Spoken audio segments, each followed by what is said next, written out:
surgieron de los bajos fondos de las grandes ciudades de los Estados Unidos. Mediante la corrupción, la violencia y un genuino encanto, la mafia irlandesa era la reina del hampa. ¡Soy Owney Madden! Durante más de 150 años lucharon contra la mafia italiana, ¡Cárgatelos a todos! el gobierno y en ocasiones contra ellos mismos, y empaparon la nación de sangre.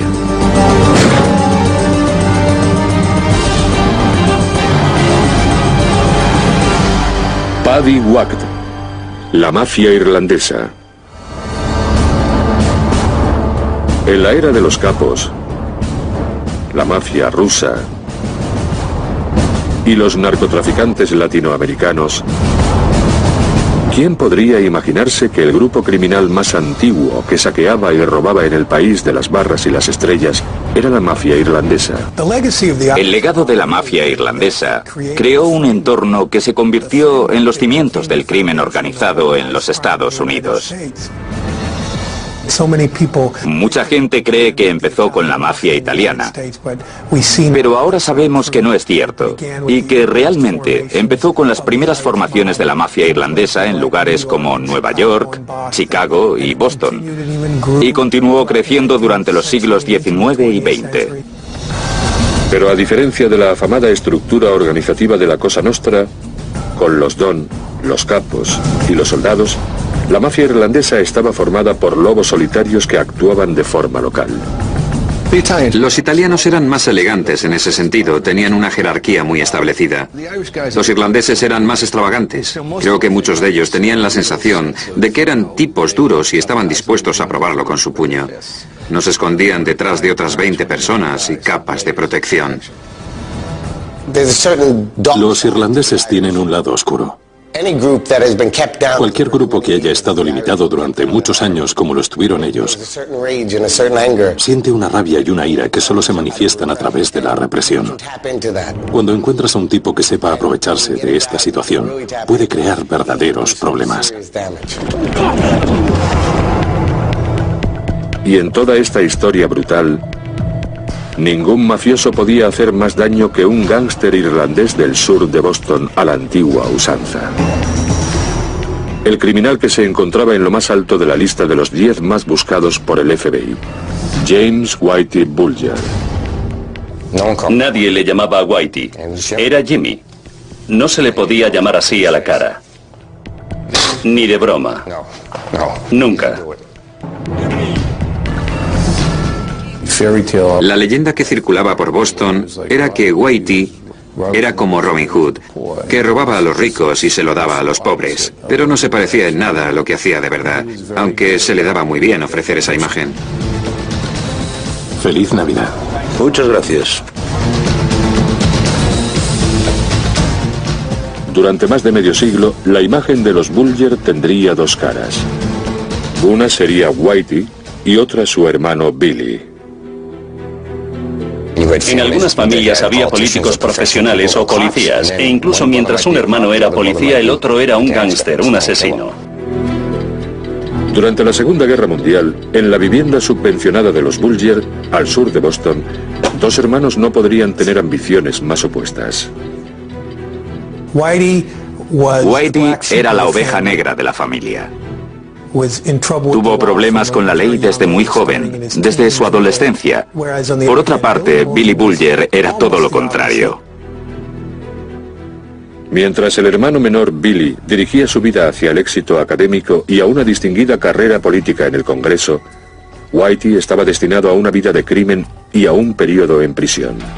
Bulger era tremendamente despiadado. Tenía la reputación de perder los estribos fácilmente. Entre 1956 y 1965 cumplió condena por el robo de un banco. Incluso pasó un tiempo en Alcatraz.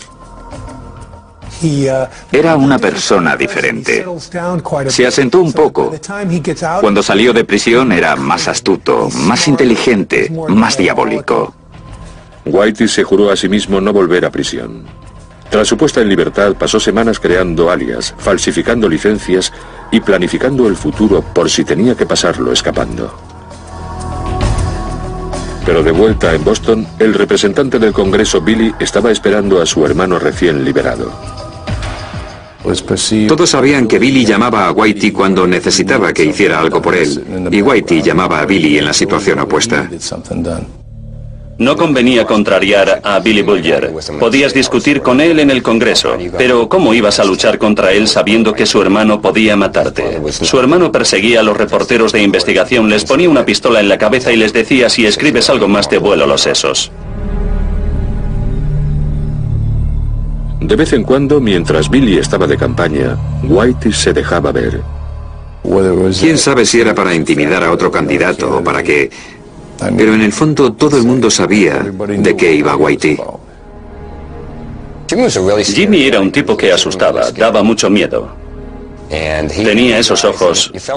Parecía que estabas hablando con Satán. Yo lo comparo con una nube oscura que se cierne sobre un lugar y siempre está en el cielo, llueva o haga sol. Y en cualquier momento un rayo podría caer de esa nube, y cuando golpeara el suelo, alguien moriría.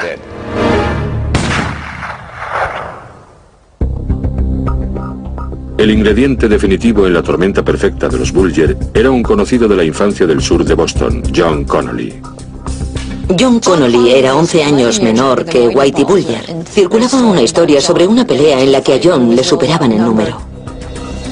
John Connolly estaba jugando en un campo al sur de Boston y un grupo de 3 o 4 niños empezaron a meterse con él.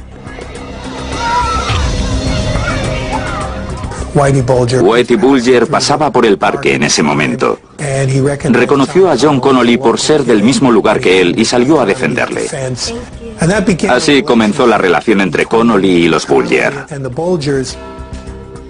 Pero quien tenía más relación con John Connolly y le animaba en sus proyectos era Billy.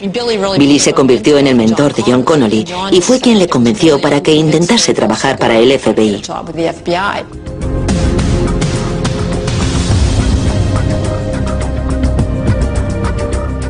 A mediados de los 70, John Connolly tenía un prometedor trabajo en el FBI de Boston. Billy Bulger era senador. Y Whitey Bulger hizo todo lo posible para mover todos los hilos. Bulger ganaba dinero principalmente como corredor de apuestas, prestamista y usurero. No solo estafaban a traficantes de droga, sino que también amenazaban a agentes de la propiedad inmobiliaria y a hombres de negocios. ¿Te has oído? Estás acabado. ¡No! Había una pequeña habitación en el piso de arriba de una taberna al sur de Boston, donde solían llevar a sus víctimas, así que si te citaban en Triple Lows, sabías que tenías problemas. Decían que te secuestraba en medio de la calle y te metía en una habitación donde empezaba a cortarte partes del cuerpo. ¿Dónde está el dinero? Valía miles de euros, pero mataba por solo 7.000. Eso era a lo que te enfrentabas. Pero aunque Whitey era duro y despiadado, quiero que me pagues y quiero que lo hagas hoy. También era muy inteligente como para saber que, si quería gobernar la ciudad, él y su banda necesitarían ayuda. Bulger decidió crear una alianza con Steve Flemmi, un sicario italoamericano conocido como el hombre del rifle. Con el rifle era el mejor. En los viejos tiempos, durante las guerras de bandas, Stevie se sentaba en el asiento trasero con el arma, arrancaban el coche y se plantaban en la autopista a 80 o 90 kilómetros por hora. Él te apuntaba desde la ventanilla trasera y no fallaba. Mientras Whitey controlaba el sur de Boston, la mafia italiana controlaba el norte. Y fue la unión de Bulger con Flemmi lo que le permitió hacerse con el poder de la ciudad. Los gánsteres italianos no confiaban del todo en Whitey Bulger. Le temían, le respetaban, pero no creo que les inspirase confianza. En quien confiaban era en Steve Flemmi, por lo que este fue capaz de sonsacar información a la mafia italiana que Bulger nunca habría conseguido. A mediados y finales de la década de los 70, la mafia experimentó el fenómeno padrino, y su importancia nacional hizo que la Cosa Nostra fuera el objetivo número 1 del FBI. Creo que los agentes de la ley son por naturaleza muy competitivos y a muchos de ellos los estaban presionando enormemente para desarrollar servicios de espionaje y buscar fuentes dentro del crimen organizado. Para John Connolly, la mafia era un campo de pruebas. Y su protector desde la infancia, Whitey Bulger, le proporcionó una conexión que les elevaría a un aparente estatus de intocables. El FBI consideraba a Whitey Bulger una fuente de información muy importante. El que John Connolly pudiera tener una relación con una persona como Whitey Bulger era muy importante para ellos. El poderoso trío de representante de la ley, político y gángster se unió. Y Whitey era entonces impenetrable. Era muy inteligente, calculador, individualista y tenía una mente criminal muy fuerte. Además tenía el apoyo de gente con cargos muy importantes dentro de la comunidad que podían ayudarle. Eran los dueños de la ciudad, eran los príncipes de la ciudad, iban donde querían. Durante las siguientes 2 décadas, el dúo Bulger y Fleming fue conocido en el mundo como la unión más asesina de gángsteres en la historia de los bajos fondos irlandeses americanos.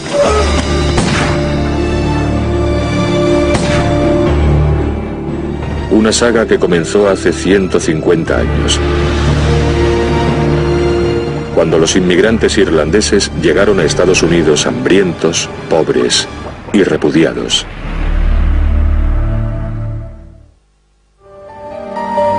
A finales de los años 70, James Whitey Bulger era el faro del crimen organizado en Boston. Estaba en la cúspide y a punto de convertirse en uno de los gángsteres irlandeses americanos más célebres de la historia. Una saga que comenzó en el puerto de Boston alrededor de 1840. El inmigrante irlandés de mitad del siglo XIX era normalmente un individuo hambriento, un católico irlandés, una persona que había sobrevivido a lo que fue el Holocausto europeo. Entre el siglo XVI y mediados del XIX, Irlanda era un lugar duro y lóbrego bajo el mandato británico. Estaban los campesinos que vivían en una confusión y una revuelta continua contra las clases altas y los anglo-irlandeses. Había todo tipo de sociedades secretas que tenían que protegerse por sí mismas. Había una verdadera tradición de violencia contra las autoridades.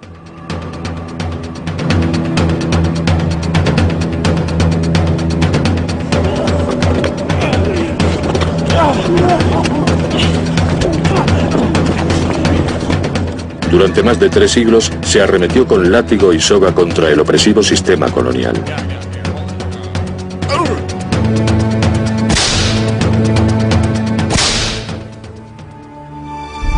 Pero en 1845, el arrendatario y la resistencia rural se enfrentaron contra un gran enemigo. Los productos de su tierra, su medio de vida, se acabaron como consecuencia de un diminuto virus agrícola. La hambruna irlandesa, la gran hambruna, se ha convertido hoy en un chiste, pero en realidad fue como un gran holocausto europeo, exacerbado por el hecho de que las autoridades británicas que gobernaban Irlanda en aquel momento no hicieron nada para evitarlo. Como resultado murieron 1,5 millones de personas, muchas de ellas con la boca verde de comer la hierba que crecía a los lados de la carretera.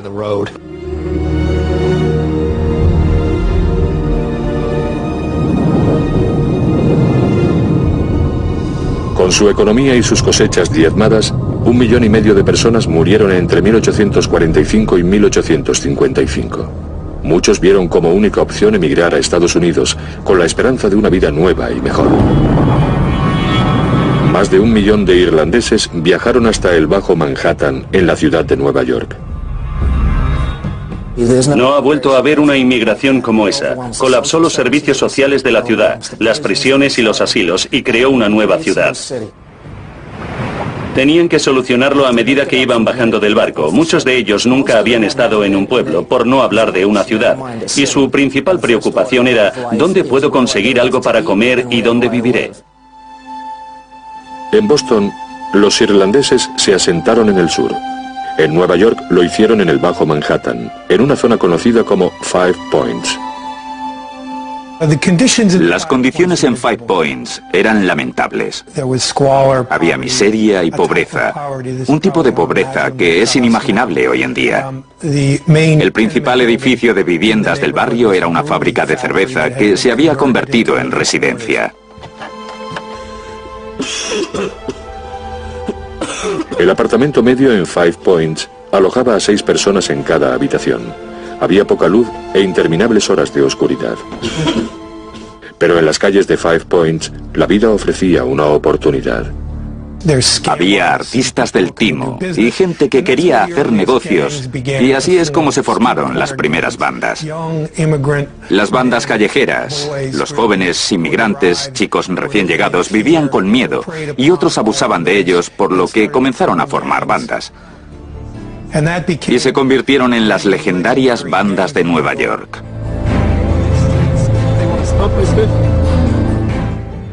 La América protestante estaba consternada. Entre las clases dirigentes comenzaron a proliferar sobrenombres para los inmigrantes irlandeses. Había viñetas en los periódicos que representaban a los primeros inmigrantes irlandeses. Eran todas bastante desagradables y utilizaban el término Paddy a menudo, ya que muchos de ellos se llamaban Patrick. La reacción irlandesa a los enormes prejuicios e intolerancia con que se encontraron fue el enfado, pero también la venganza. ¿Nos gustamos? ¡Qué pena! Porque vamos a ser la mayoría. Vamos a organizarnos políticamente, vamos a organizarnos en bandas y vamos a apoderarnos de vuestra ciudad. Los irlandeses se introdujeron en los pasillos del alabado Tammany Hall de Nueva York a mediados del siglo XIX para conseguir aceptación social y empleos. Tammany comenzó alrededor de 1770 como un club de negocios privado formado por hombres que buscaban la manera de formar una organización que tuviera influencia en el proceso político. Alrededor de 1850, el capitán Isaiah Reinders, un patrocinador germano-americano de Tammany, dirigía el Empire Club en el Bajo Manhattan.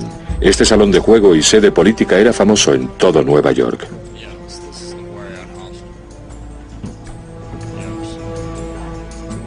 Fue probablemente la primera persona en los Estados Unidos que formuló el nexo entre el elemento criminal, el hombre deportista, que es el dandy, y el aparato político. Y el tríptico de estos elementos, el gángster, el hombre deportista y el político, se convirtió en los cimientos de los bajos fondos estadounidenses. Tammany empleaba a las bandas de Nueva York principalmente para ganar las elecciones. Las elecciones eran a menudo asuntos violentos con conflictos entre bandas, y en los que las bandas se utilizaban para patrullar por los lugares de votaciones y para intimidar a la gente.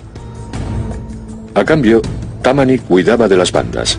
Si había algo que podía ofrecer Tammany a través de su patrocinio, eran empleos. Los restos para el ganador. Y quien ganaba unas elecciones estatales, elegía quién iba a ocupar todos los empleos públicos. Y Tammany era muy bueno creando más empleos municipales y decidiendo quién iba a recibirlos. Alrededor de 1850, la alianza entre las bandas de Nueva York y Tammany Hall se extendió a una zona irlandesa de Five Points y a otros barrios de inmigrantes. Un hombre llamado John Morrissey se estableció entre las bandas irlandesas. Llegó a Nueva York en 1850 y fue directamente al Empire Club. Entró por la puerta, se presentó a todos los que estaban allí y dijo que era el púgil más duro de la costa este y que estaba allí para probarlo. Y por supuesto le dieron una paliza descomunal.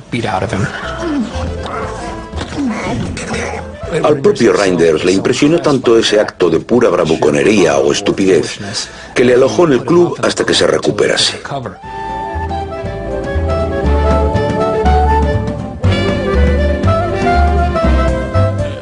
Morrissey trabajó como organizador político para Isaiah Reinders y su creciente éxito como luchador le aseguró popularidad, un buen futuro y un simpático sobrenombre. Le llamaban Humo Viejo, debido a cómo ardieron sus pantalones una noche en la que le empujaron al horno de un bar durante una pelea especialmente brutal.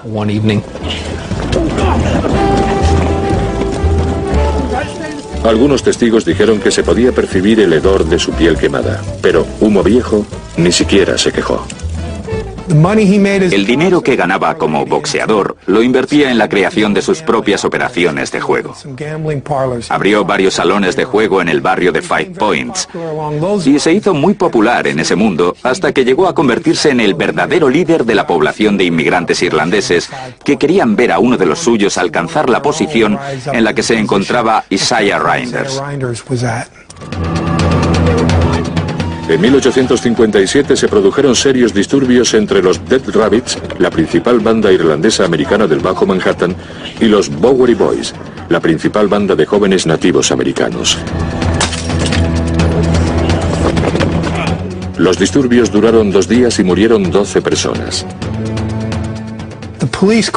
La policía llamó al capitán Isaiah Reinders para que intentara poner fin a estos disturbios. Reinders llegó a las calles intentando frenar los disturbios y le lanzaron escombros y le echaron de allí.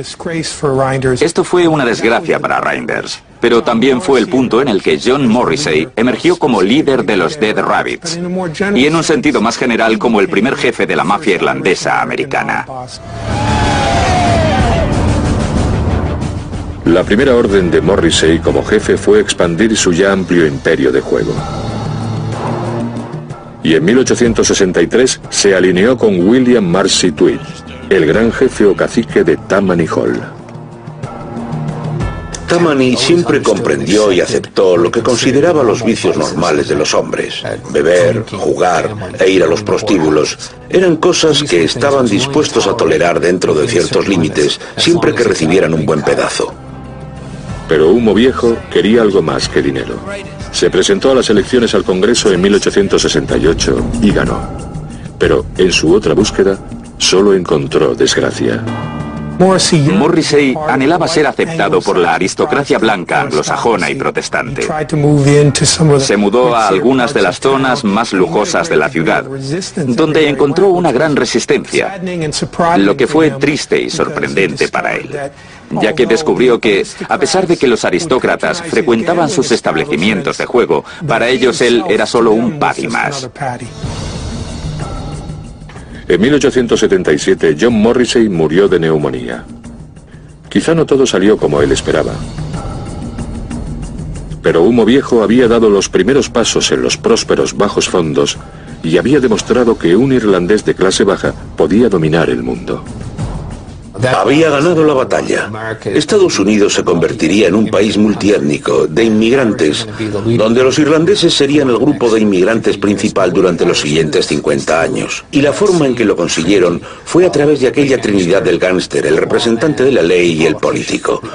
Los irlandeses llegaron para dominar la policía, llegaron para dominar la política y llegaron para dominar a las bandas. Pero un ascendiente irlandés en Estados Unidos no daba ninguna garantía. Un grupo percibido como lo más bajo llegó en busca de un nuevo comienzo. En los pantanos de Luisiana, el nuevo y misterioso gángster estadounidense emergía por primera vez. La mafia italiana intentó introducir su mano negra en lo que el pequeño Paddy tenía en sus bolsillos.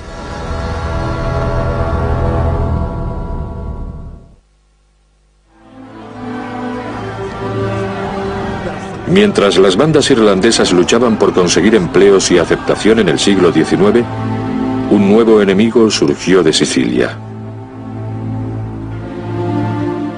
Las luchas entre los llamados Dagos y Micks comenzaron en la infernal y pantanosa Luisiana y en la ciudad de Nueva Orleans. Los irlandeses no tenían ni idea de dónde estaba Nueva Orleans y descubrieron que estaba solo a un día de Albany, Boston o Nueva York. Las condiciones de vida eran terribles. Para ellos, aquel clima era como si hubieran aterrizado en un planeta lejano. Pero allí había trabajo. Había trabajo cavando sistemas de canales y diques, lo que se convirtió en los cimientos de la ciudad de Nueva Orleans. Alrededor de 20.000 irlandeses encontraron la muerte en esos canales debido al cólera. Pero muchos otros preservaron y comenzaron a encontrar trabajo en el departamento de policía y en el de bomberos.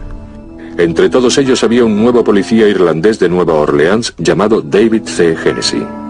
David Hennessy era un policía que fue ascendiendo hasta llegar al rango de jefe en el departamento de Nueva Orleans.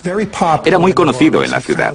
Su reputación creció ya que sacó adelante a una nueva banda de criminales de los Estados Unidos conocida como la Mano Negra Siciliana. Fue el precursor de lo que hoy conocemos como mafia. Pero Hennessy hizo algo más que encargarse de la mafia. En la primavera de 1890 tomó parte en una lucha territorial siciliana. En otoño, tuvo que pagar sus pecados. La noche del 15 de octubre de 1890, el jefe Hennessy iba de camino a casa cuando aparecieron unos pistoleros de entre la niebla y abrieron fuego. Cayó al suelo. Tirado en el suelo de adoquines, cuando le preguntaron quién había sido, antes de morir susurró "Dagos". El jefe estaba muerto, y eso fue un terrible incidente en la historia de Nueva Orleans, ya que en aquel momento el jefe era una persona muy querida.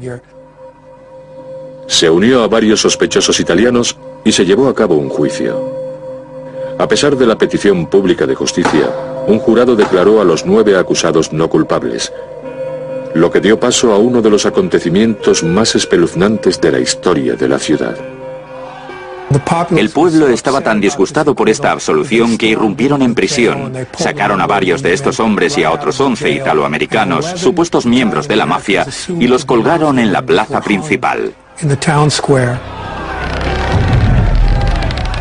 Este fue un momento decisivo, un incidente muy serio no solo en la historia de esta ciudad, sino que también pasó a ser el comienzo de algo que continuaría durante mucho tiempo en los bajos fondos de Estados Unidos, que fue la guerra entre los italianos y los irlandeses. La guerra entre los Dagos y los Micks. A unos 1500 kilómetros al norte de Nueva Orleans había un lugar conocido como la Ciudad del Lobo. A mediados del siglo XIX, Chicago era una posible oportunidad, especialmente para aquellos con alma de ladrón. Uno de los primeros hombres que fueron en busca de esta oportunidad fue un irlandés americano de las cataratas del Niágara llamado Michael Cassius McDonald. Había jugadores, había chantajistas y había profesionales que regulaban la corrupción. Mike era el único que los unía a todos, excepto a los relacionados con la prostitución. Uno de sus ayudantes decía: un sinvergüenza tiene que ser decente si quiere trabajar con Mike. Así que nada de proxenetas. En 1873, el rey Mike abrió un imperio de juego como no se había visto antes en Chicago. Él lo llamaba simplemente el almacén. Cuando abrió un edificio de varios pisos, su socio le miró y le preguntó: Mike, ¿todo esto es para el juego? Y este contestó: no te preocupes, cada minuto nace un nuevo pardillo. Durante los años de su reinado, Mike McDonald nunca ostentó un cargo electivo. Durante décadas continuó siendo el proverbial hombre tras el hombre, una poderosa figura que daría forma a la larga historia del submundo irlandés.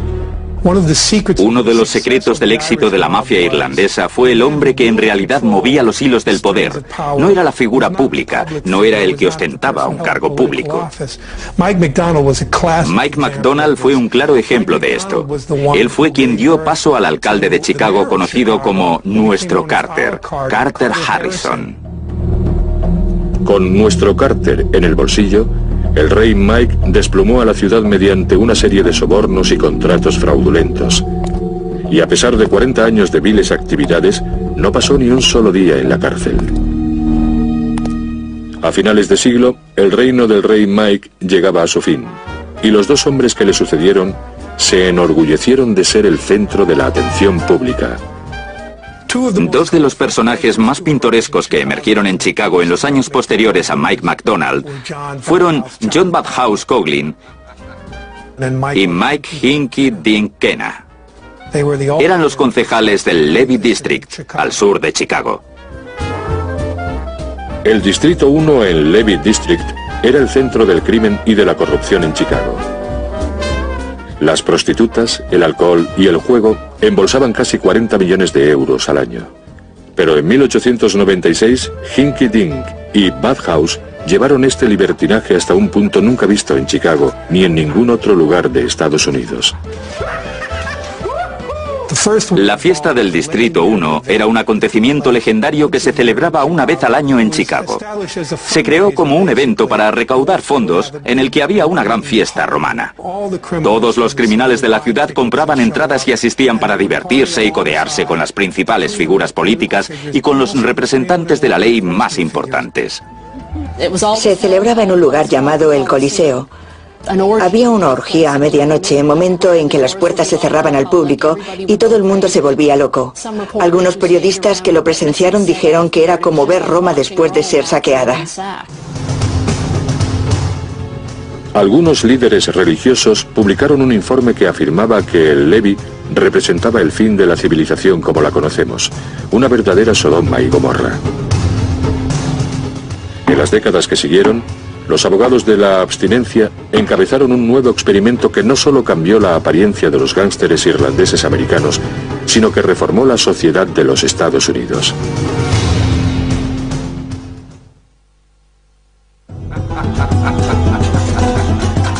A finales del siglo XIX, los irlandeses dominaban Nueva York y Chicago.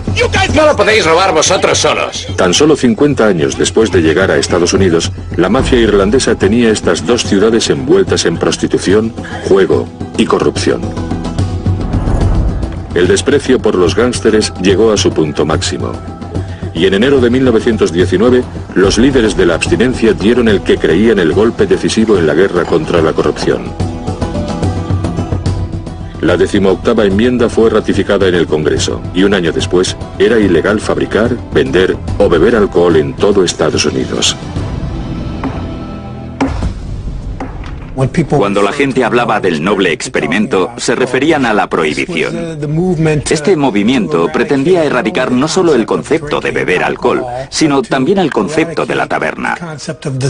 Pensaban que si las tabernas desaparecían, podrían librarse de toda la corrupción, de las mafias y de los gángsteres. El alcohol era una parte importante de la vida irlandesa. Esta gente venía de una isla lluviosa, fría y ventosa. Tenían su propia cultura, hablar, fumar, beber y ese sentimiento de camaradería. La prohibición fue diseñada por la élite protestante para mantener a los católicos y a los judíos en su lugar. Pero irónicamente lo que sucedió fue que a causa de la prohibición se creó un verdadero poder en estos centros urbanos que nunca antes había existido en las clases bajas de Estados Unidos. Para los gángsteres irlandeses americanos, la prohibición fue lo mejor que pudo pasarles. Marcó el comienzo de una era gloriosa para la mafia irlandesa americana. En Chicago, un irlandés robusto, de cara alegre y brillantes ojos azules, estaba preparado para una oleada de riqueza y poder. Dean O'Banion nació en 1892 y cuando tenía 9 años se mudó a Chicago a vivir con sus abuelos en una zona conocida como Little Hell. En diciembre de 1919, antes de que la prohibición se hiciera efectiva, iba caminando por una calle de Chicago cuando vio un camión lleno de licor aparcado en un callejón. Por pura curiosidad, O'Banion miró dentro del camión y vio todas las botellas de whisky. Así que cuando el conductor bajó la ventanilla, O'Banion sacó un tubo lleno de monedas del bolsillo, le golpeó con él, le dejó inconsciente y se marchó con el licor. Y entonces se dijo: tengo todo este licor, ¿qué voy a hacer con él?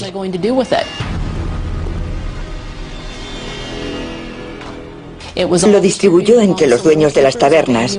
O'Banion volvió a casa con 10.000 euros en el bolsillo. Ya sabía lo que iba a hacer el resto de su vida.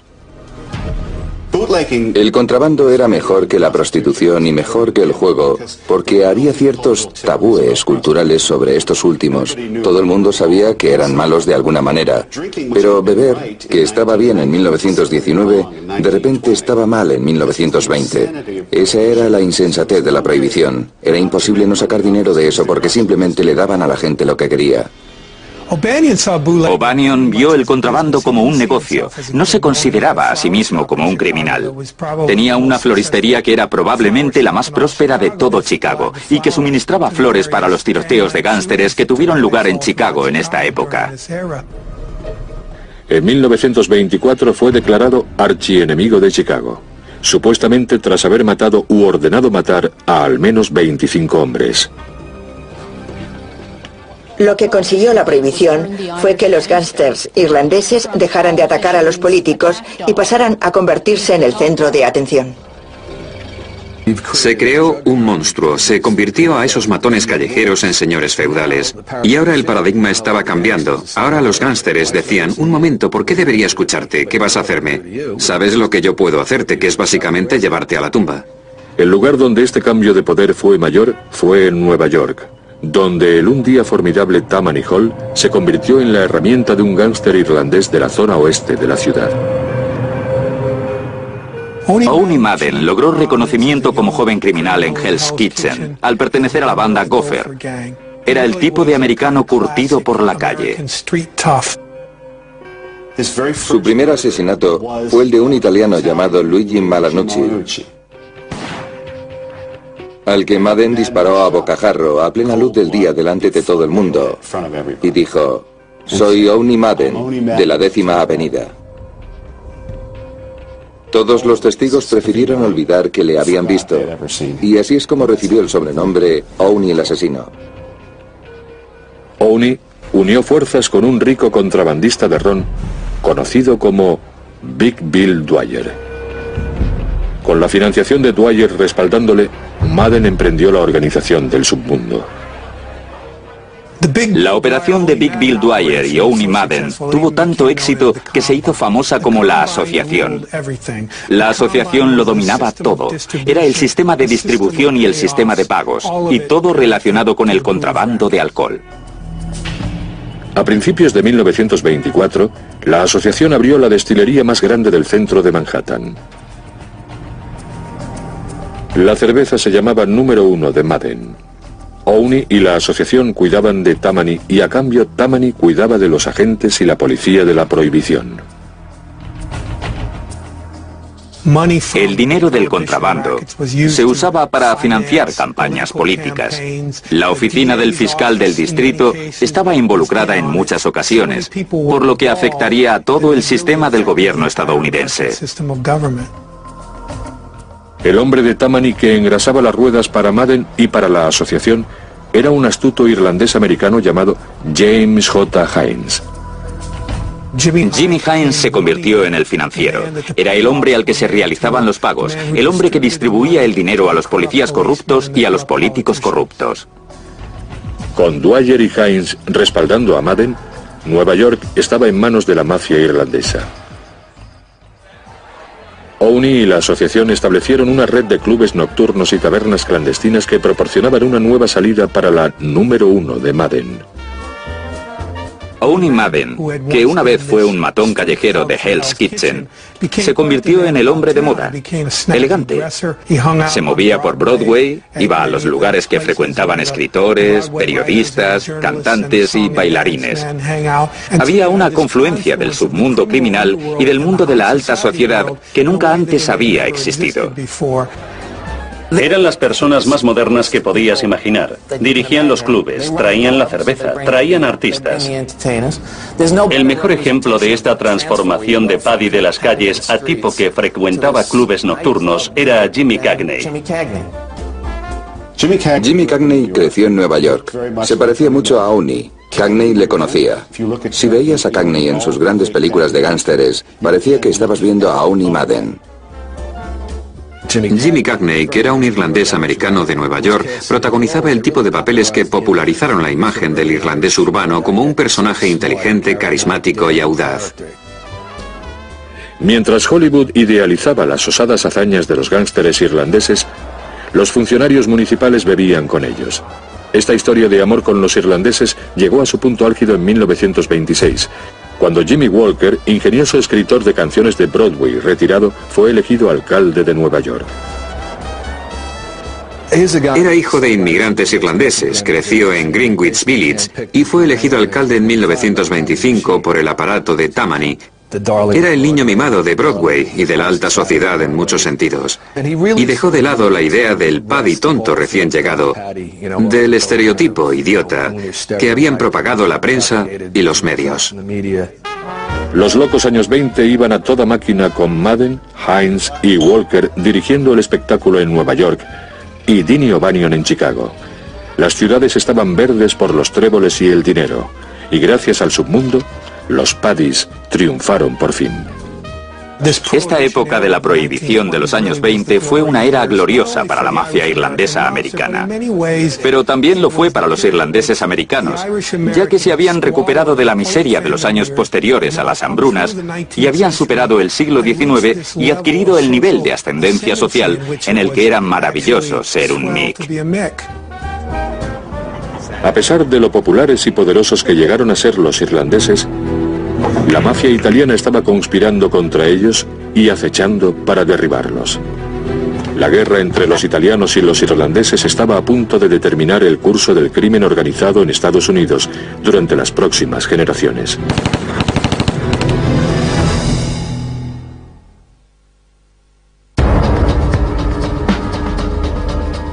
Desde que la primera oleada de sicilianos llegara a Estados Unidos a finales del siglo XIX, las bandas italianas e irlandesas se dirigían a un enfrentamiento. De la 10ª Avenida. Pero su rivalidad alcanzó su punto máximo en Chicago. La prohibición hizo de Dean O'Banion el gángster más afamado de la Ciudad del Viento. Y en el momento en que Alphonse Scarface Al Capone llegó a la ciudad en 1919, fijó su objetivo en el imperio del irlandés. En el momento en que Capone llegó a Chicago, era una ciudad en la que Dean O'Banion, un irlandés americano, era el principal contrabandista. Capone se alió con la operación de Johnny Torrio. Johnny Torrio, que fue el mentor de Al Capone, fue el que unificó el contrabando en Chicago. O'Banion operaba de forma independiente como contrabandista en la zona norte de la ciudad. Johnny Torrio fue el que estableció que todas las bandas principales deberían unirse, y ese fue el acuerdo que permitió a O'Banion proteger su imperio. A principios de los años 20, O'Banion comerciaba con Torrio porque parecía un buen trato. Pero el subordinado de Torrio, Al Capone, le advirtió de su traición. En ocasiones se oyó a Dini decir: «Puedes decirles a los sicilianos que se vayan al infierno». Un día O'Banion habló con Johnny Torrio sobre su fábrica de cerveza, la Siben, y le preguntó si quería comprársela. Así que vendió la Siben a Torrio por más de 300.000 euros, escondiéndole que iba a ser el objetivo de una redada. La mañana del 19 de mayo de 1924, Torrio y O'Banion se encontraban en el local de Siben cuando irrumpió en él un grupo de asalto liderado por el jefe Morgan Collins. Arrestaron a todo el mundo y O'Banion estaba de buen humor. Pero para Torrio fue su segundo arresto, por lo que conllevó una sentencia de cárcel obligatoria. Los italianos estaban enfurecidos por la traición de Dini. El destino de O'Banion estaba ahora sellado en un plan cuidadosamente concebido por Capone y ejecutado en la mañana del 10 de noviembre de 1924. Quiero hablar ahora. Contesta a mi pregunta. El asesinato de O'Banion fue apodado como el asesinato del apretón de manos porque aquella mañana 3 hombres entraron en la tienda para retirar un pedido que se había hecho la noche anterior para un funeral. El hombre que dio la mano a Dini tiró de él y le inmovilizó los brazos. Los otros pistoleros le dispararon 5 veces. La última de ellas en la cabeza. Empezó a sangrar y manchó el pequeño ramo de lirios que llevaba en las manos. Y para cuando llegó la policía, Dini ya estaba muerto. 3 días después, Chicago presenció el mayor funeral nunca visto en la ciudad. Pero a O'Banion se le veneraba. Uno de los miembros de su banda era George Bugs Moran, quien se dedicaría a la eliminación de Al Capone. En enero de 1925, Bugs Moran abrió fuego sobre Johnny Torrio, fuera de su casa de Clive Avenue, y casi lo mató. Así se abrió la veda. Al notar que el sistema estaba a punto de desmoronarse, Torrio abandonó Chicago y dejó la operación en manos de Capone. «Es toda tuya, Al», le dijo a Capone al dejar la ciudad. «No estoy listo para morir». Hablamos de una época en la que hubo unos 250 o 300 asesinatos relacionados con bandas en un periodo de solo 4 o 5 años. Este intento de asesinato se culminó por fin el día de San Valentín de 1929. La mañana del 14 de febrero, pistoleros vestidos de agentes de policía entraron en un almacén de Moran, fingiendo una redada. Alinearon a los 6 miembros de la banda de Moran contra la pared y los acribillaron a sangre fría.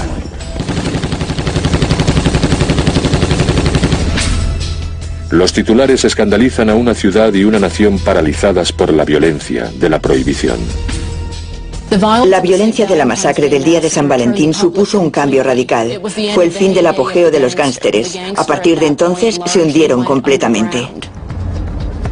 El 13 de mayo de 1929, 3 meses después de la matanza del día de San Valentín, tuvo lugar en Atlantic City, Nueva Jersey, una reunión de los mayores mafiosos de la ciudad.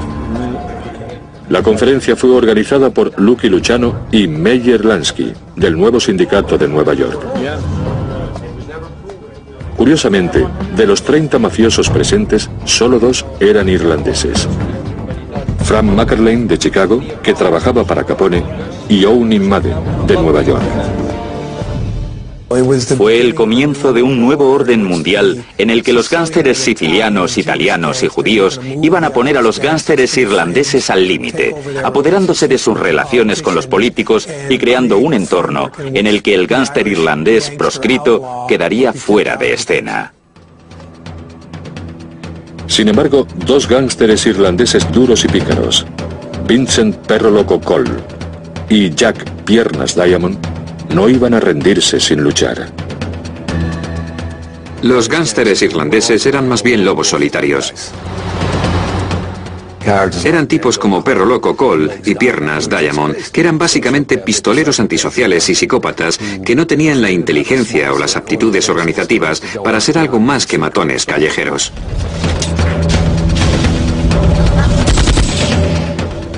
Pero sí es verdad que abrieron un sangriento camino hacia el fin de esa época. Al ser el único irlandés restante, la orden de eliminar a esos renegados recayó en Owney, el asesino, Madden.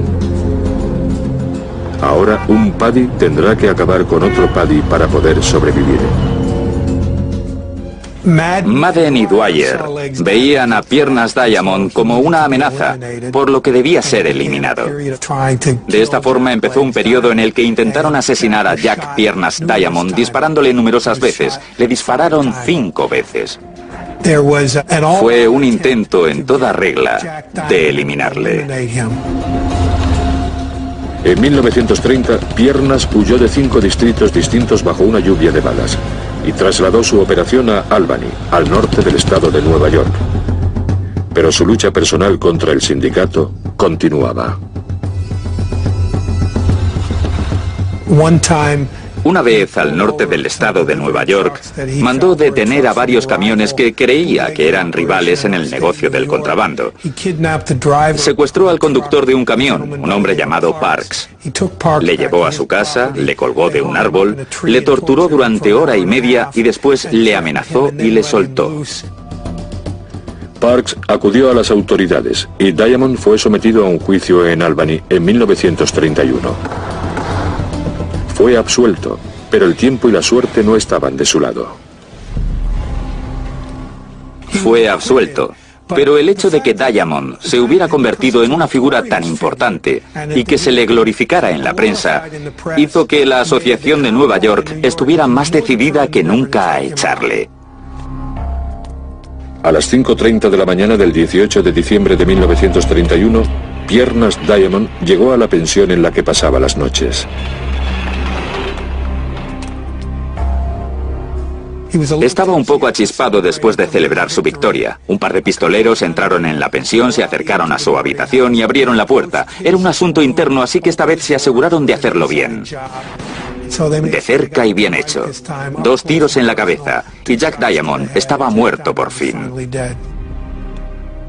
Madden, por fin, se había librado de Piernas. Pero para Owney y el sindicato, Diamond era solo la mitad de la ecuación. Vincent Perro Loco Cole aún estaba ahí fuera causando estragos.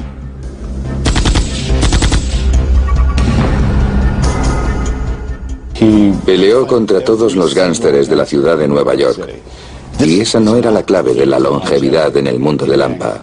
Perro Loco Cole era famoso por algunas cosas, entre ellas ser el creador del tiroteo desde un coche en movimiento. En 1929, Cole intentó eliminar a uno de los subordinados del célebre gángster de Nueva York, Dutch Schultz. Al este de Harlem, abrió fuego desde el asiento trasero de un vehículo en movimiento. Cole llenó la calle de disparos hiriendo a varias personas, entre ellas a un niño de 5 años que fue asesinado.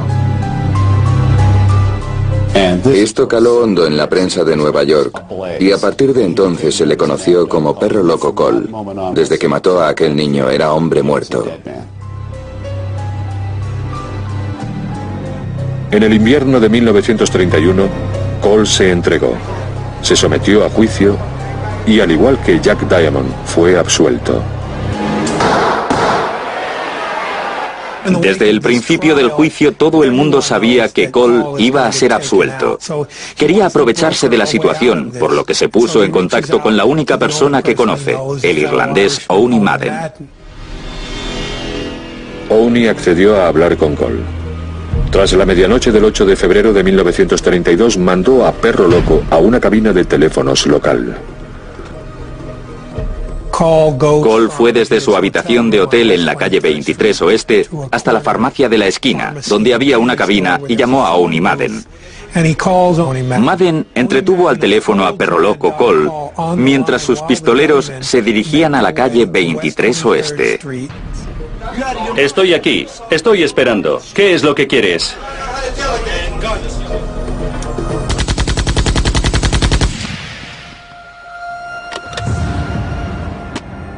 Se dice que fue un disparo tan certero que apenas dañó la cabina. El cristal se había roto y Cole estaba muerto, pero la cabina no sufrió ningún desperfecto. Es probable que Owney, el asesino Madden, hubiera prolongado su propia supervivencia al acabar con 2 de los matones más importantes de Lampa irlandesa. Pero al hacerlo, puso un violento fin a los días gloriosos de los duros gánsteres irlandeses callejeros. A mediados de los años 30, los italianos ganaban la guerra entre italianos e irlandeses. Y menos de 100 años después de que los hambrientos italianos llegaran a Estados Unidos, la mafia irlandesa americana estaba a punto de desaparecer.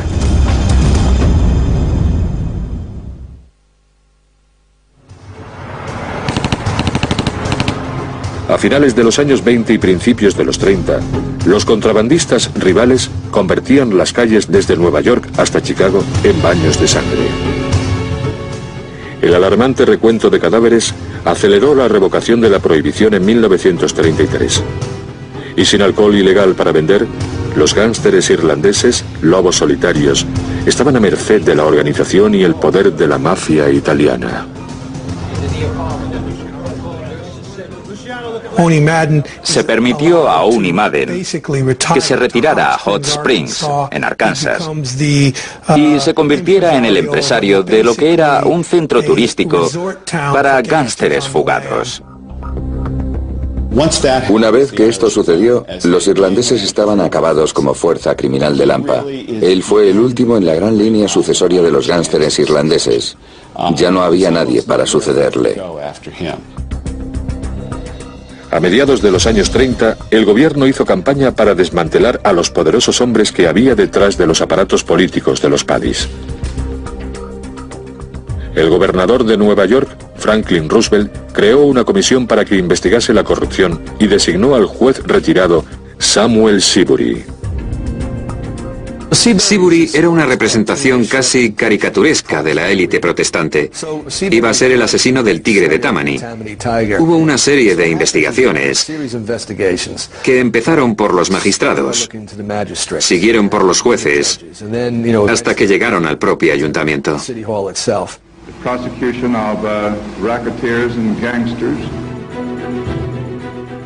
Durante décadas, el tigre de Tammany fue la fuerza de la naturaleza que propulsaba el submundo irlandés americano. Pero en 1932, el niño mimado de Broadway y popular alcalde Jimmy Walker fue obligado a renunciar. Y en 1939, Jimmy Hines, el hombre tras el hombre, por excelencia, fue condenado por 13 cargos de conspiración con criminales. Lo que se veía en Nueva York y en Chicago y en otros lugares donde habían imperado los gánsteres irlandeses americanos fue que el fin del aparato estaba desmoronando el poder de la mafia irlandesa. A principios de los años 40, los gánsteres irlandeses, ansiosos por hacer negocios en el submundo, se retiraron a las mismas aguas que les habían llevado a Estados Unidos casi 100 años antes. Los muelles pronto probaron ser el negocio más lucrativo para la mafia irlandesa desde la prohibición. La Asociación Internacional de Estibadores se volvió muy poderosa en Nueva York, porque su puerto era uno de los más grandes de Estados Unidos y probablemente el más importante del mundo durante gran parte del siglo XX. Con más de 100.000 miembros en el país, la Asociación Internacional de Estibadores controlaba el flujo de toda la mercancía legal e ilegal que llegaba cada 15 minutos a Nueva York.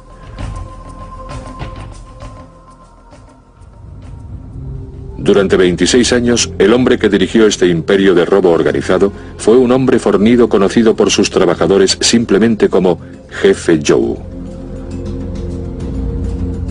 Joe Ryan era bueno. Se ponía allí delante, aporreaba el martillo y todo el mundo se callaba. Entre el público había gánsteres con armas. Joe Ryan era un tipo listo. Tampoco dudaba en usar la violencia.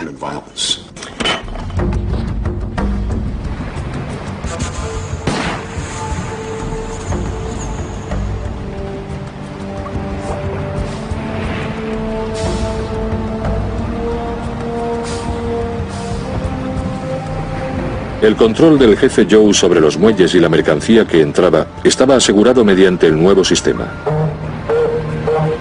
Solo él decidía quién podía trabajar en los muelles.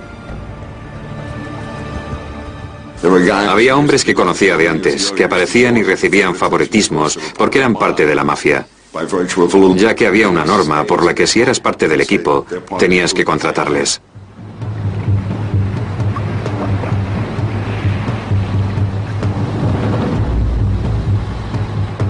Igual que el Tammany Hall contrataba a las bandas de Nueva York durante las elecciones un siglo antes, el jefe Joe hacía uso de una cuadrilla de matones para garantizar el voto.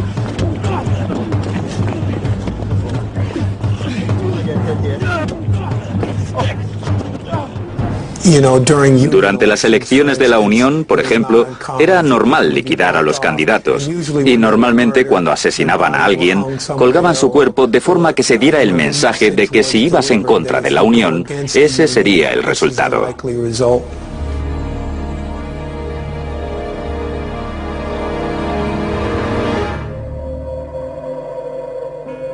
Dos de los principales matones del jefe Joe eran John Cockaydoon y Andrew Squint Sheridan. El ejemplo más claro de Cockaydoon y Squint Sheridan fue el asesinato de uno de los miembros de la Asociación Internacional de Estibadores a finales de los años 40. La mañana del 8 de enero de 1947, Andy Hines, un jefe del lado opuesto al del jefe Joe, salió de su apartamento en Greenwich Village.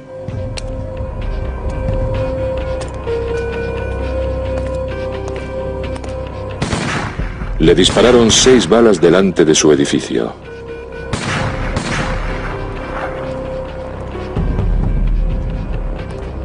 Antes de morir, Hines le dijo a su mujer, Johnny Dunn, me ha disparado. En el juicio, John Cockaydoon fue declarado culpable y condenado a muerte. Él y su compañero Squint Sheridan fueron llevados a la silla eléctrica en el estado de Nueva York. El nuevo sistema deshonesto y cruel inspiró a un cura obstinado y valiente que hizo de los muelles su propia iglesia. Sin excepción, lo sabía pero nunca lo hice. ¿Sabéis por qué? Se llamaba John Corridan. Porque hay que saber elegir el camino correcto. John Corridan comenzó a presionar a varios intereses políticos para conseguir un cambio. Y pudo hacerlo porque era cura. Si no lo hubiera sido, probablemente le habrían matado en algún momento. La difícil situación del padre Corridan inspiró la película La Ley del Silencio, protagonizada por Marlon Brando. La visión de Hollywood de la vida en los muelles y el sensacional juicio y ejecución de Cockay y Squint fue el punto de inflexión para las fuerzas corruptas de la Asociación Internacional de Estibadores, en concreto para Joe Ryan.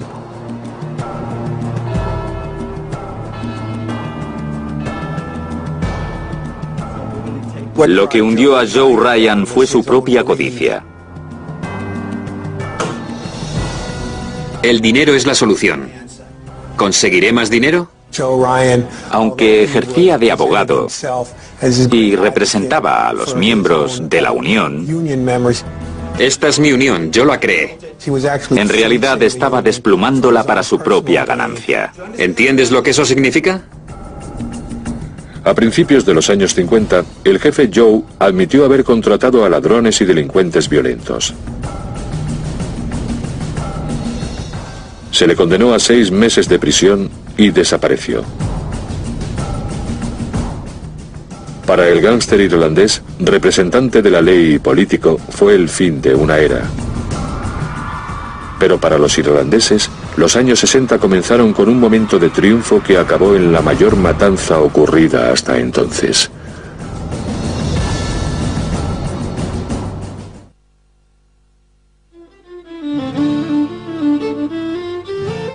En la década de los 50, los irlandeses habían salido de la miseria y las alcantarillas de las calles de Estados Unidos. Su guerra de 100 años contra la discriminación, la mafia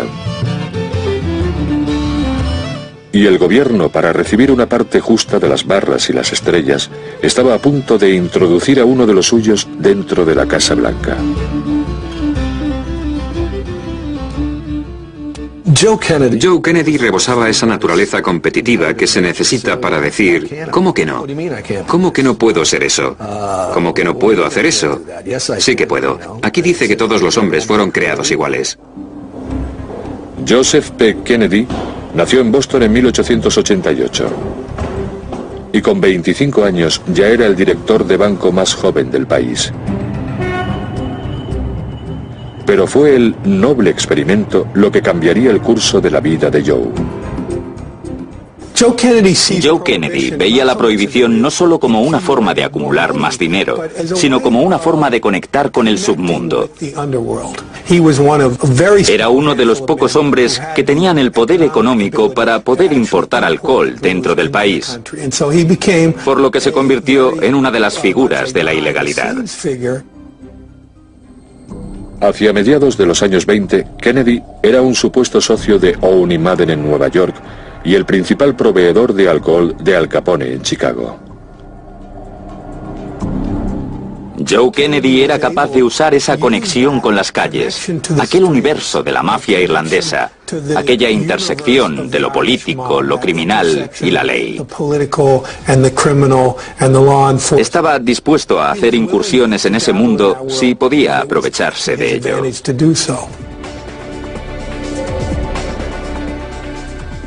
Durante las siguientes 2 décadas, Joe Kennedy vivió el sueño americano y amasó una fortuna, a medida que ascendía del submundo del contrabando a los llamados mundos superiores, Hollywood y el mercado inmobiliario.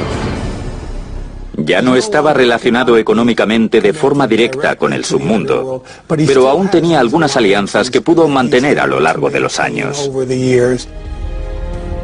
Kennedy se convirtió en un hombre increíblemente rico y se dijo, ¿por qué parar ahora? ¿Cuál es el premio de moda en Estados Unidos? Es la presidencia del país. Con los días del alcohol ilegal y de las afiliaciones de gángsteres fuera de su camino, Papa Joe centró su atención en el futuro político de su hijo, John Fitzgerald Kennedy.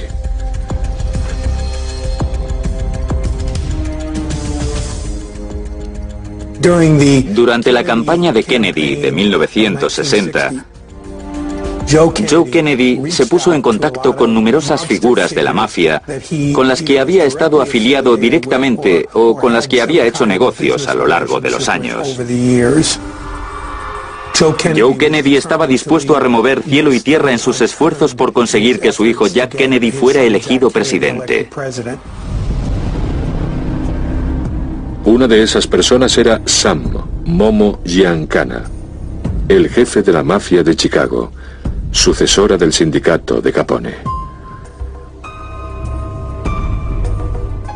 Joseph Kennedy determinó que en Chicago se encontraba la clave de la elección de su hijo.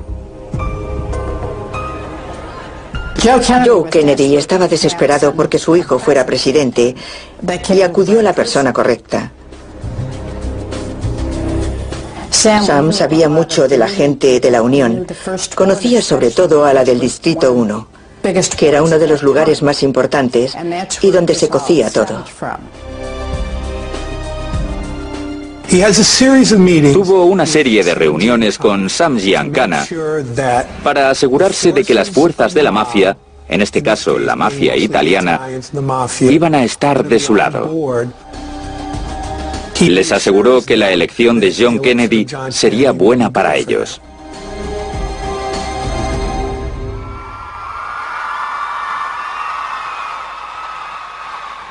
El 11 de noviembre de 1960, John Fitzgerald Kennedy se convirtió en el presidente número 35 de los Estados Unidos. Ganó por la menor diferencia de la historia. La diferencia, algunos distritos clave de Chicago.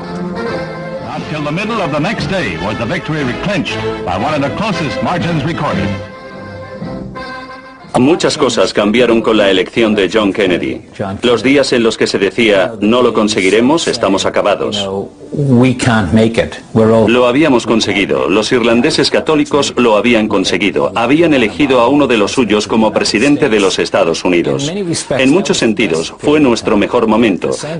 Pero por otra parte fue el comienzo de la decadencia, porque cuando se consigue algo, a partir de ahí todo empieza a ir cuesta abajo. En 1960, JFK nombró ministro de Justicia a su hermano y enemigo número 1 de la mafia, Robert Kennedy. RFK anunció que la prioridad del Departamento de Justicia sería desmantelar el crimen organizado. Robert hizo todo lo posible para no dar a esos tipos lo que creían que era su botín de las elecciones y para echarles en cara que eran miembros del submundo, que eran italianos y que eran malas personas. Parecía completamente obsesionado con humillar a aquellos poderosos hombres que habían sido compañeros de negocios de su padre.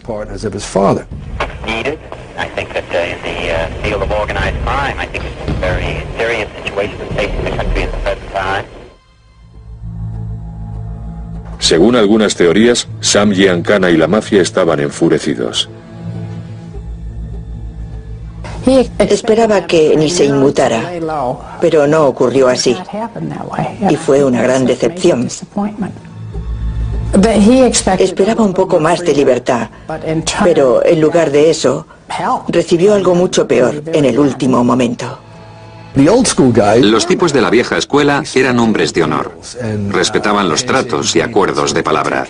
Si tú cuidas de mí, yo cuido de ti. Si no, alguien tendrá que pagar por ello. En Dallas, el 22 de noviembre de 1963,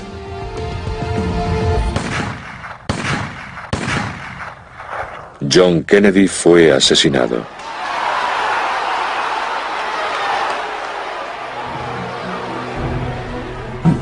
Creo que entre los Kennedy y los Giancana había una especie de guerra civil, como entre los irlandeses y los italianos. En la cultura italiana tenemos un dicho: no muerdas la mano que te da de comer. Y eso fue precisamente lo que pasó. Los Kennedy mordieron la mano que les daba de comer.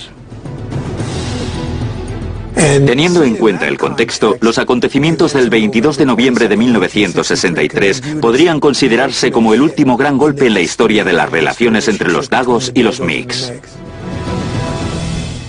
Se dice que América perdió su inocencia en el otoño de 1963. Pero a finales de los años 60, al oeste de Manhattan, una oleada criminal llamada Houdini estaba a punto de llevar la violencia a nuevos niveles de sadismo.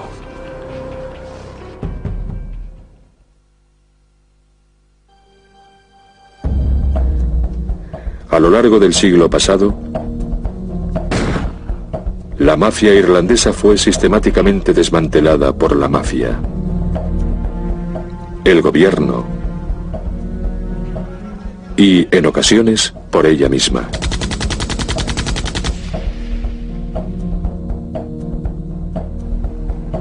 En Nueva York, la última resistencia de los Paddies se encontraba en el distrito del oeste Hell's Kitchen.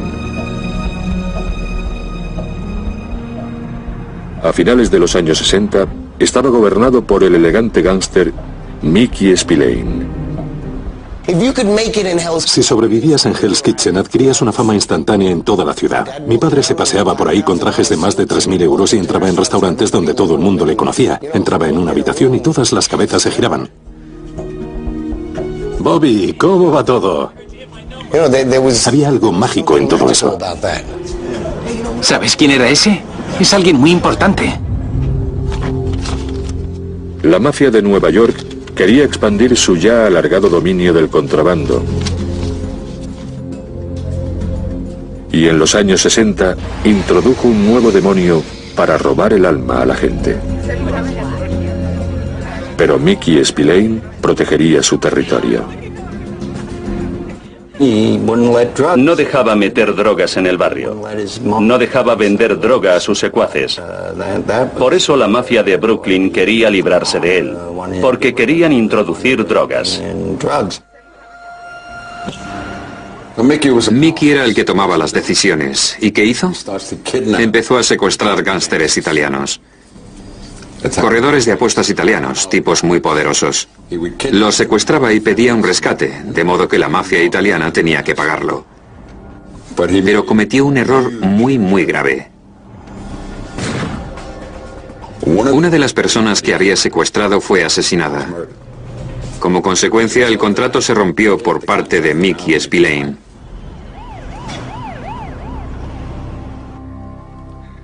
Spillane tenía que vigilar por una parte a los italianos y por otra a una nueva generación de matones irlandeses curtidos en Hell's Kitchen. El Daily News los llamaba Westies. Algunos de ellos tomaban drogas a menudo y eran el cáncer que estaba consumiendo nuestro vecindario. Si entrabas en un bar y te encontrabas con uno de esos tipos, sabías que iba a haber problemas. Sabías que alguien iba a acabar herido.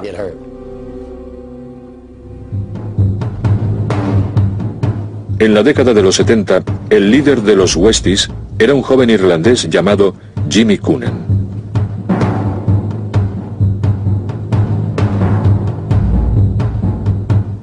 Coonan empezó cobrando deudas para el legendario usurero de la zona oeste, Ruby Stein.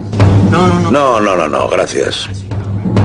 Ruby Stein era conocido como el usurero de las estrellas. Jimmy Coonan se aprovechó de su estatus y se rodeó de una generación de duros gánsteres de la zona oeste que empezaron a verle como a un líder y que creyeron que podría desbancar a Spillane y controlar el contrabando de esa zona. Coonan pronto se dio cuenta de que necesitaba un brazo derecho. Alguien que vigilara su retaguardia y matara por él sin conciencia. Mickey Featherstone era uno de esos tipos duros, jóvenes y caprichosos del barrio que había estado en Vietnam en 1967. Y cuando volvió a Hell's Kitchen en 1969, estaba aún mucho peor que cuando se fue.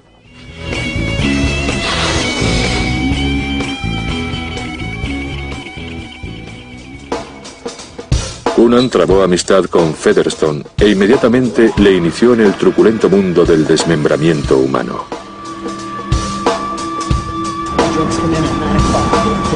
Necesitaban una víctima y escogieron a un ladrón de poca monta, Ricky Tasielo. Atrayeron a Ricky Tasielo a un apartamento en la 10ª Avenida. Y cuando Ricky entró en el apartamento, Jimmy Coonan cogió su pistola con silenciador y le pegó 2 tiros en la cabeza.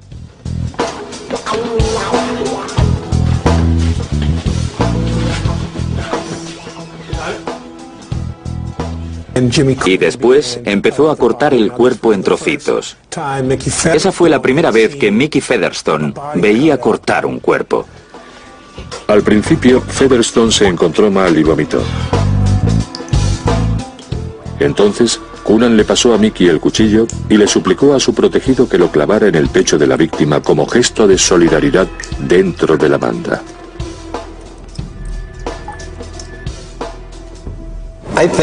Creo que Jimmy en realidad no era duro. No tienes que hacer esas cosas si eres duro. Cuando te mataba, tenía que cortarte en pedazos para que entendieras que él era el jefe.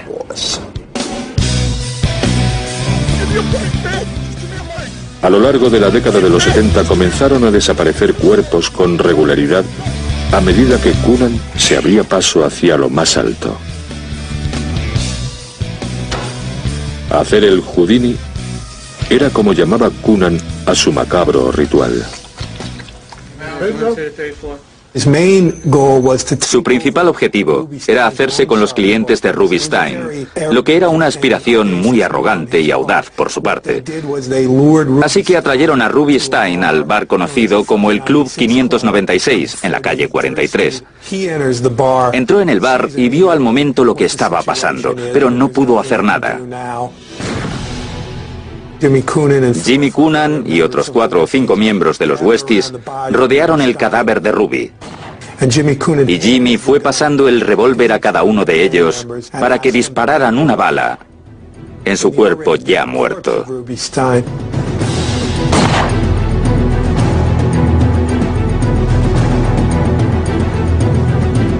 Puede que Coonan hubiese conseguido los clientes de Stein, pero Mickey Spillane aún gobernaba Hell's Kitchen. Jimmy Coonan sabía que nunca podría ser el jefe de la zona oeste si Mickey Spillane todavía estaba por allí. Así que Jimmy Coonan creó una alianza con la familia Gambino de Brooklyn, en concreto con un capo de la familia Gambino, conocido como Roy DeMaggio. Debido a la alianza de Coonan con la temida mafia y al fracasado secuestro del gángster italiano, los días de Mickey Spillane estaban llegando a su fin. No estábamos a salvo. Habríamos estado mejor en Belfast, porque allí al menos habríamos sabido quién era el enemigo. Estaba muy asustado. Se marchó de la zona oeste. Se mudó a Queens con su familia para no sufrir la constante presión que había sobre su mujer y sus hijos. El 13 de mayo de 1977 llamaron a su timbre. Bajó a la calle, se acercó hasta un coche que estaba aparcado enfrente, asomó la cabeza dentro del coche. Al día siguiente, DeMaggio y Coonan quedaron en Hell's Kitchen y DeMaggio dijo: "Te he hecho un regalo de cumpleaños por adelantado", y le enseñó a Mickey Spillane.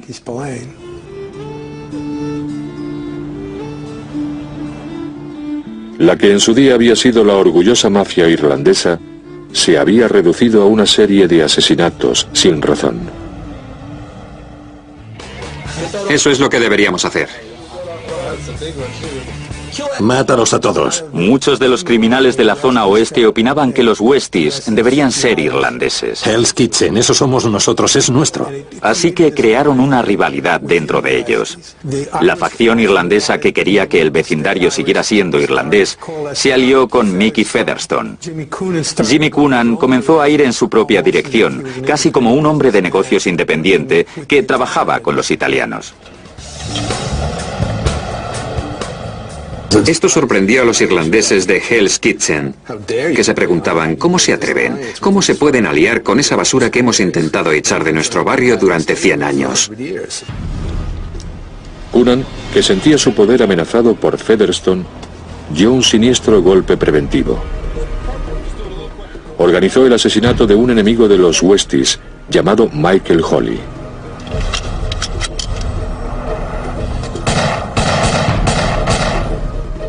El asesino llevaba una peluca rubia rojiza para parecerse a Mickey Featherstone. Se hizo una rueda de identificación con varios de los sospechosos habituales, entre ellos Mickey Featherstone. Todo el mundo comenzó a reconocerle como el autor del crimen. Mickey Featherstone no tenía nada que ver con este asesinato. Se había preparado todo para que pareciera que él había sido el asesino. ¡Vamos, vamos, vamos, vamos! Featherstone fue declarado culpable del asesinato e hizo lo posible para revocar la condena. Los tipos de violencia que los Westies utilizaban unos contra otros no inspiraban ninguna confianza al grupo. Aguantaron bastantes años, pero una vez que empezaron a venirse abajo se hundieron muy rápido. Y el juicio llegó en 1988 con Mickey Featherstone como testigo sorpresa en contra de todos sus antiguos compañeros de la banda de los Westies. Pareció el regreso a un tipo de cultura que había existido en ese barrio unos 120 años antes. Coonan fue condenado a 75 años en prisión, poniendo fin al largo reinado de la mafia irlandesa en Hell's Kitchen. El futuro del gángster Paddy se centraba entonces en Boston, con un último jefe que podría ser el más diabólico de todos.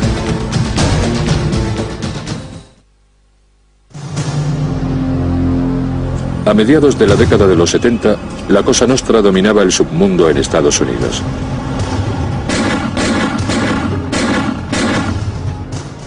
Los Paddys, como banda, habían desaparecido en Nueva Orleans, Nueva York y Chicago. Pero en Boston, un solitario gángster irlandés iba a librar su última batalla. La guerra de Bulger no era una guerra sobre el papel, era una guerra oculta. Nunca tuvo que acercarse a la mafia con un revólver. Empleaba al FBI para acabar con ellos. El FBI no podría atrapar a nadie si no fuera por sus informantes. El mundo del cumplimiento de la ley giraba en torno a los informantes, y ellos tuvieron a la rata más grande, a la rata por excelencia, Jimmy Bulger, y también a Stevie Flemmi desde el principio. Whitey proporcionaba información a su amigo de la infancia del sur de Boston, el agente del FBI John Connolly. Y esa conexión, combinada con la supuesta influencia de su hermano y senador Billy Bulger, hizo de Whitey una fuerza imparable. Whitey Bulger era como un personaje de una película de Jimmy Cagney de los años 30, de una película de gángsteres de la Warner. Había conseguido sobrevivir tiempo después de que el entorno de la mafia irlandesa desapareciera debido a su relación entre el gángster, el político y el representante de la ley. Gracias a Dios que eres mi amigo. A mediados de la década de los 80, con la ayuda de Bulger y su sicario Steve Flemmi, los mafiosos más afamados de Boston estaban entre rejas. John Connolly era el ídolo de la ciudad. Y Whitey era intocable. La gente del periodismo se informaba y se preguntaba qué pasaba con Whitey Bulger. ¿Sería él el próximo objetivo? Había muchas agencias que intentaban darles la atención que se les debería haber dado. Pero una y otra vez, cuando se conseguía información, se les acababa perdiendo la pista. Llegábamos hasta cierto punto, pero nunca podíamos alcanzarles.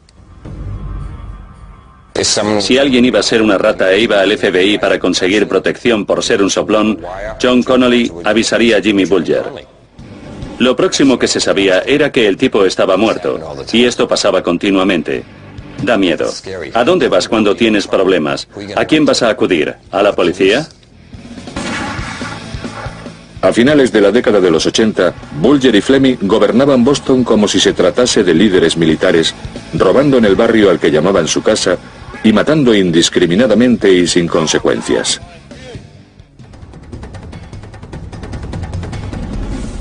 Pero como les pasó a todos los que vinieron antes, en 1990 se les acabaría la suerte de los irlandeses. Encontramos al principal usurero de Boston que había tenido relaciones de primera mano con Bulger y Fleming. Y poco a poco fuimos descubriéndolo todo, capa por capa. Creo que fue el principio del fin porque en ese momento Jimmy Bulger estaba aguantando mucho para poder seguir en la calle.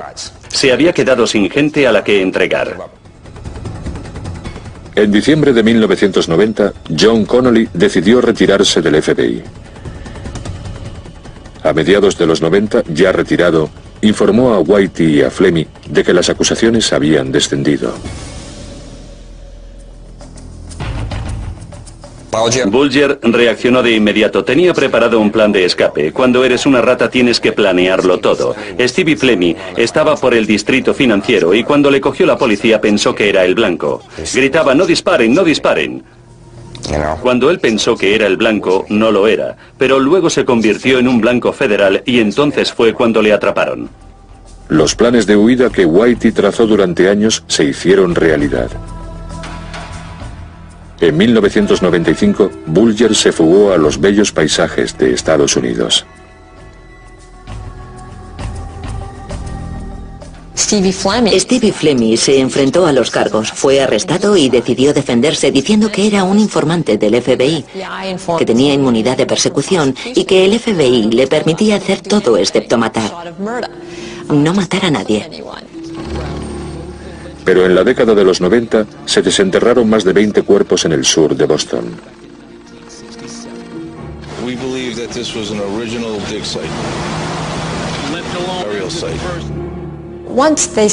Desde el momento en el que empezaron a desenterrar cuerpos de mujeres, las cosas cambiaron de verdad. Y ya nadie en el sur de Boston decía que era un buen tipo. Fue repugnante. Estamos hablando de mujeres, novias, hijas. Para esa gente no había reglas. Para ellos era divertido. Era algo que con el paso del tiempo empezaban a disfrutar.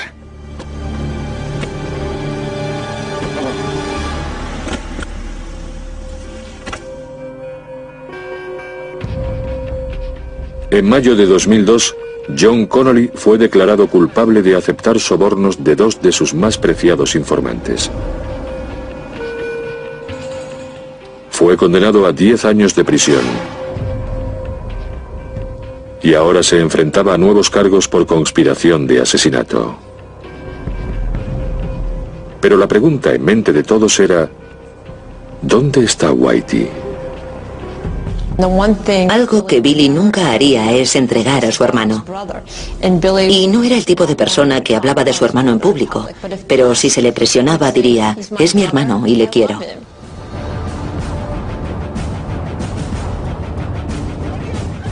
Ningún submundo criminal en la historia de los Estados Unidos resistió tanto tiempo como la mafia irlandesa. Esta es mi unión. Y el faro del crimen organizado de Boston sería el último y fantasmagórico resto de una saga sangrienta que empezó un siglo y medio antes en la tierra de la esperanza y la oportunidad. Había una cara del capitalismo estadounidense completamente despiadada que siempre ha estado ahí. Y nadie experimentó tanto esa cara como los irlandeses que llegaron primero. Y tenían que formar grupos literalmente para superar esos obstáculos. De esa forma se lo pusieron fácil a todos los inmigrantes que vinieron después. El legado de todo esto es que ese entorno aún existe. Y hoy se ven grupos de inmigrantes intentando involucrarse en el poder tanto financiero como político. Ya no son solo los irlandeses y los italianos, sino también la mafia rusa, los narcotraficantes latinoamericanos, los yugoslavos, dominicanos, jamaicanos, que están involucrados en el negocio de los narcóticos. Y el modelo de todo esto es la mafia irlandesa de los Estados Unidos. Nuestros antepasados hicieron todo el trabajo. Hoy tenemos que ser abogados, tenemos que ser doctores, tenemos que ser empresarios. Si vas por ahí intentando ser un gángster, estás anticuado.